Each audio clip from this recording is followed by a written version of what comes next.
Oh my gosh, I just found this out. This is really crazy news. Jesse Pinkman is going to be in season 3 of Ozark. Just kidding, he's not.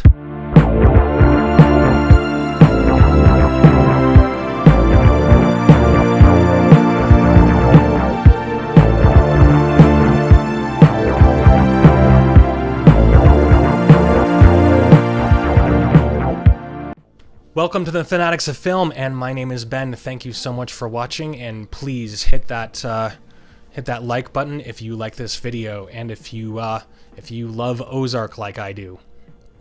Just getting into episode 1 of season 2 here. I've decided that this show has become kind of its own genre, or at least crossing many genres. It's kind of a crime drama turned Western thriller. Really, I mean, need I say more? Anyway, so we're getting into the first thing here. First of all, just real quick, I love the usage of all these symbols in the O. Just really cool, story points put into this very unique display of symbolic relationships. We got the bow tie for the gala that they go to, the fundraiser, and then the home lamp. I think that is representative of the hotel, and then we have the crowbar, which of course is them having to pull the money out of the wall because of realize that their betrayal of Rachel betraying them.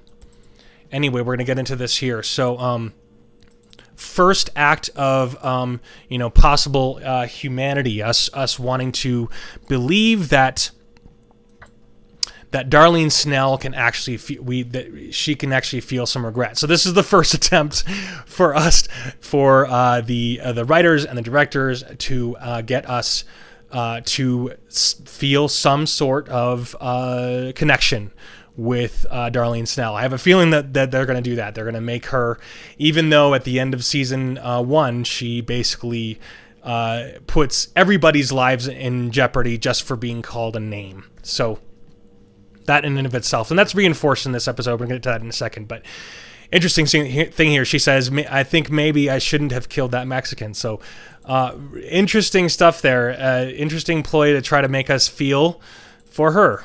And then, of course, they have this bonding moment. They're burying the Del Rio.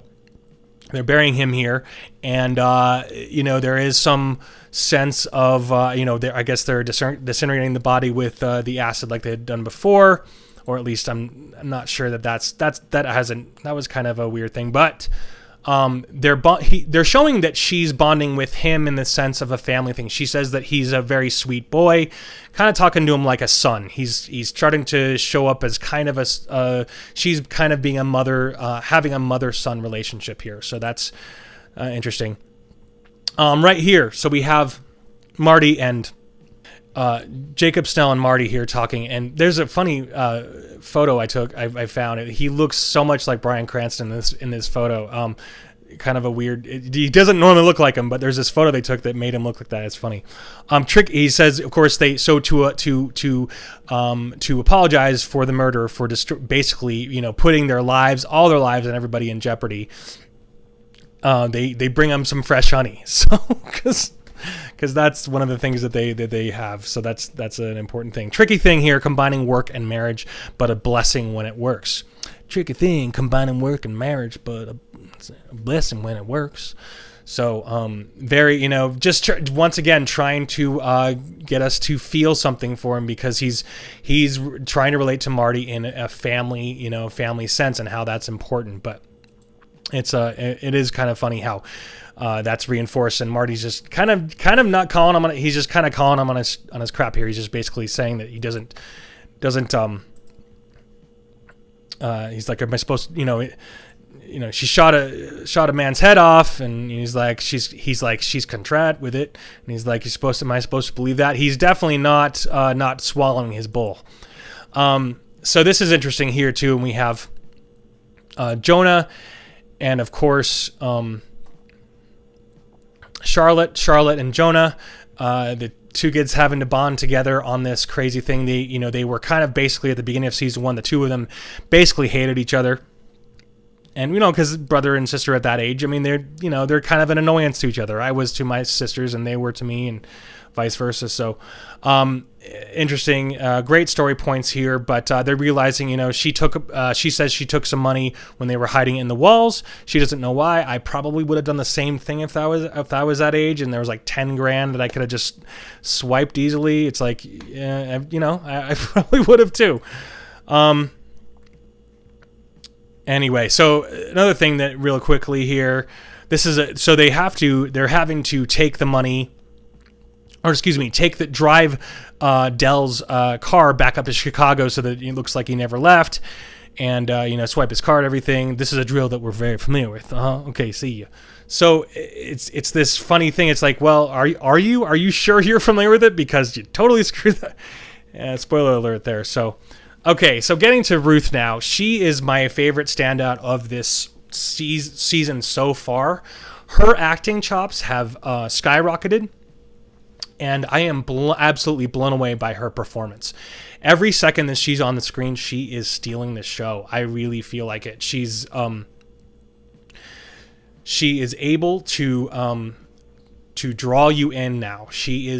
You believe that and don't get me wrong, season 1 she was great, but she has gotten even better. Right here, thinking about people besides just myself, and she is really feeling it. I mean, whether she's trying to put on a straight or not, I mean, you do feel it. So she's the one who's changing for the better. I mean, in general, you see kind of everybody around her is kind of changing for the worse. You see a lot of people getting worse at doing things, being less trustworthy, but she is pulling away from the darkness and she's turning towards the light. Very, very cool for her to be that way. She just wants the best for her dad. She realizes the value in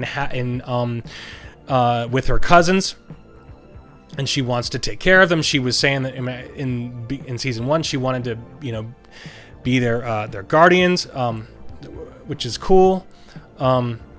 And she's, right here, super amazing scene. She's saying she wants a raise from Marty. She wants to be partners. Marty's just like, we'll see. But she's totally stands out. She is just rocking this show, man. I am blown away by her. Seriously. And her name is Julia Garner. By far, standout, huge, big time, favorite part of this season so far. Apparently, she's in a show called Maniac that's just finishing or going into pre-production right now, which is cool. It's a TV miniseries, and it looks like it's on... Not sure what it's going to air on, but I'll keep you updated on that. That'll be really, really cool to see. Moving on. Buddy's story is cool. In season 1, we see him. He jokes about it. He says, "I'm the one who killed Jimmy Hoffa," and then he's friends with these guys on the Teamsters that we get into later in season 2. And just once again, awesome character development. Here we are. We see him and his whole development. Just having him have this crazy look in his eyes, and he's just looking at Jonah here in this scene, and he's just looking at Jonah. But just really great character development, and the acting is stellar. So good. He's just standing in the, but having that look is just golden there. This whole next scene is the whole family just deciding that they need to be honest. Our safety depends upon it. It depends on being honest. We have to be honest with each other. So that's an interesting point. She says, Wendy says, "Oh yes, but everything we do from now on needs to be about keeping it that way, keeping honesty." And of course, they had just barely, we have the two kids. We have Sophia Hublitz, and she plays Charlotte, and you have Jonah, who's played by Skylar Gertner. Anyway, the two of these, the two kids have their moment of going, yep, yeah, honesty, sure. And so, of course, it's the trying to reinforce honesty, even though none of them are being honest with each other, because they're still a dysfunctional family that's trying to mend their things. But they also find out that they own a funeral home now. So for Jonah's first question is, "You've killed other people?" So that's a great moment. Jonah's just like trying to find some sense of realness here, and of course she's like, "No, of course not." My favorite moment here is when Buddy's just saying, "Yeah, next time I'll aim lower, shoot him in the ball sack, and so save on having to worry about the glass." Of course, next another great one-liner is all of life is a simple business arrangement, and that's kind of a cool moment with Jacob Snell. Peter Mullen, Jacob Snell. So really great here. So I forgot to say, Buddy Decker, Harris Yulin.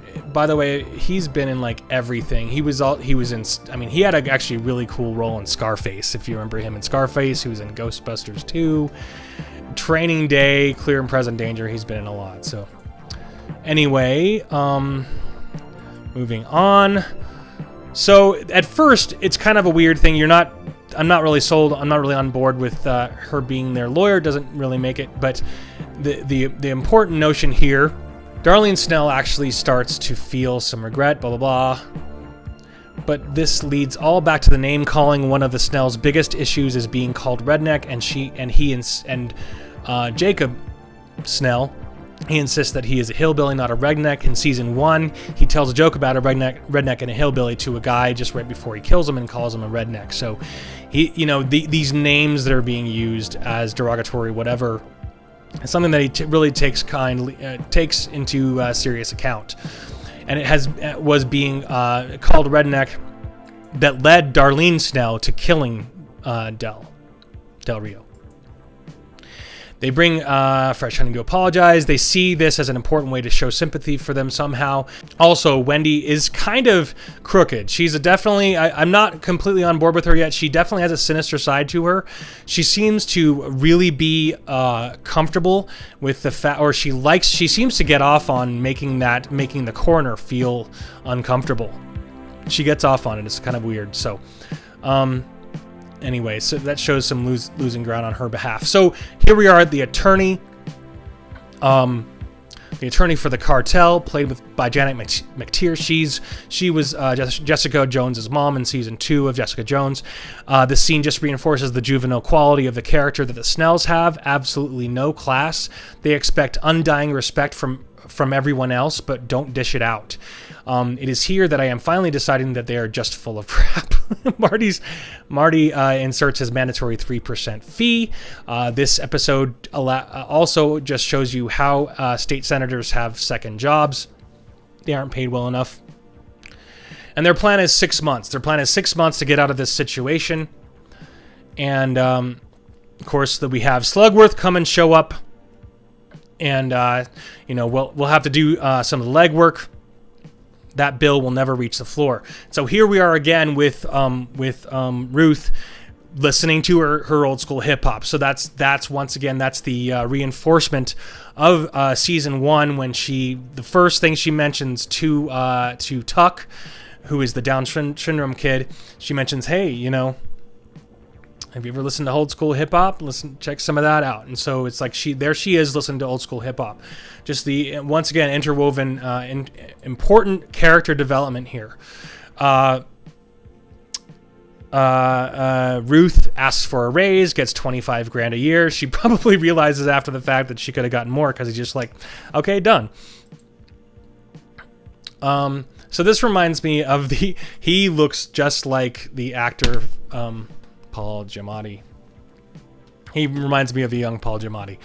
So, and for whatever that's worth. So, anyway, what do you think? He looks kind of just like him. Okay, so yeah, this is kind of a interesting Breaking Bad moment. The effects on the gunshot are really great. So they get back from Wendy and Marty get back from their gala, and like basically just banging in the car because they're so turned on by the fact that she could lobby and just be a badass politician type. And there they are, get yanked into the car by the lawyer, by the cartel lawyer, and she's just she's not sold on this. And this is one of the shaky story points where I'm not completely sold on, but I'm willing to stick my head out for it, see what happens. She knows what's going on, but she needs some sort of compensation for the death. She needs some sort of reparation. So here we are, and this is an interesting series so far. What do you guys think? Do you love it as much as I do? Hopefully you do, because this season is badass, fantastic. Thanks so much for watching. This has been the Fanatics of Film. Have a fantastic day.